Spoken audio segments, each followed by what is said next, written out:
Good morning. I know most of you have already had Bible study last night, but I kind of wanted to do my little 5 minutes of explaining the devotional reading that we had for this week.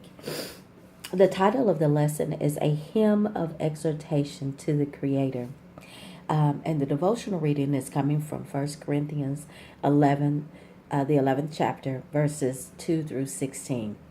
Now, I'm not going to get into no debate about any of it, but I just kind of want to talk just a little bit about some of the verses and what God shared with me. And verse 2 is really pretty much talking about the covering of God, how that when we are in a relationship or married, that our true covering happens to be with our husband.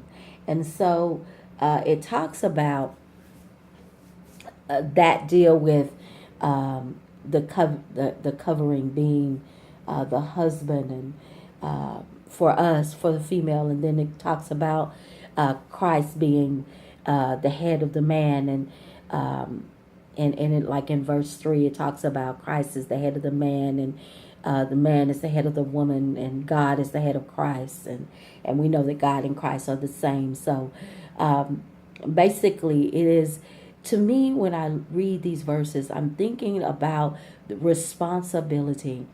My sister used to be in a group. It's called she called it her accountability group, and basically the group held her accountable for her behavior as a Christian. And so they would call her to the table if there was something that they felt like would be that she needed to be addressing, and the same, that she did the same for them. And so in this head of the church and the covering and all of that, I believe it is the same thing. It is accountability and responsibility to those that we are in relationship with. We are in a relationship with God, and so our responsibility is to do the things of God, and that we are held accountable for our behavior in doing those things. And we do get into a lot of debates about, who is in charge, and all of that. But the Bible specifically lays all of that out. But guess what? The main thing that's in charge is God. God is in charge of it all. And if there's something that someone is doing that may not line up with the way you think, that's when you get on your knees and you begin to pray and ask God to move on your behalf for that particular thing. Now, it talks about in verse 4, in verse 5, I'm going to jump down to verse, it talks about in verse 4 that a man is who prays with a covering on his head, a cap, or whatever the covering it may be. They consider that to be a dishonor to God because God is his head. And then in verse 5, it talks about a woman that prays uncovered. That is a dishonor to her.